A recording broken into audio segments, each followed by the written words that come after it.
Thank you for tuning in to the UK-India Trade Portal.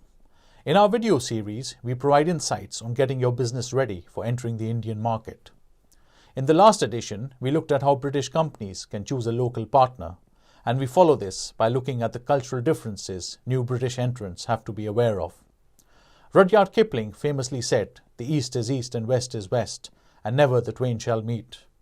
In today's digitally connected global era, we are all very aware of each other's nuances and habits, yet marked differences remain. As a British business person, what should you bear in mind when meeting a person for the first time in India? Handshakes are perfectly acceptable with men and women in corporate settings.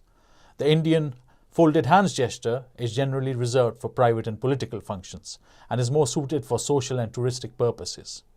Generally, getting a meeting is not hard, and companies are always open to new opportunities and to see what you have to offer.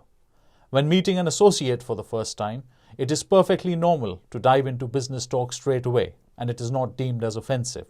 It in fact shows an I mean business attitude. If the person is open and welcoming, which people in India generally are, it is important to stay away from small talk. Good conversation openers are observations about the local culture and festivals or your experience as a visitor to the country. If you are genuinely interested in the culture of the nation, then you will gain the respect of your hosts. In the UK, we tend to steer away from money talk. It is perfectly acceptable to discuss money in the first and subsequent meetings, and don't be taken aback by some hard-nosed negotiations.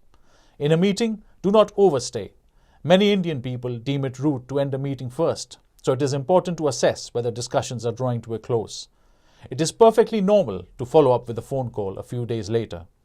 You can expect a long period of decision-making, as there may be many layers of decision-makers. Try and cultivate genuine personal friendships. These go a long way in India. However, do not try to force them. Accept offers of being shown the local culture or even an invite to a person's home. This is perfectly normal and a great way of nurturing long-lasting relationships. It is important not to be pushy, and if things are moving slowly, challenging the authority of the decision-maker will spectacularly backfire.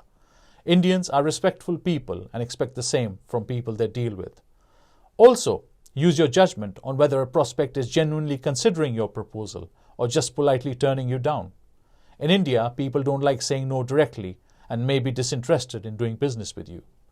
Overall, India is a great country to visit and do business in if you make the right connections. Here at the UK-India Trade Portal, we enable companies to find the right contacts through our experts network. If you are a British company looking to do business in India, please get in touch with us.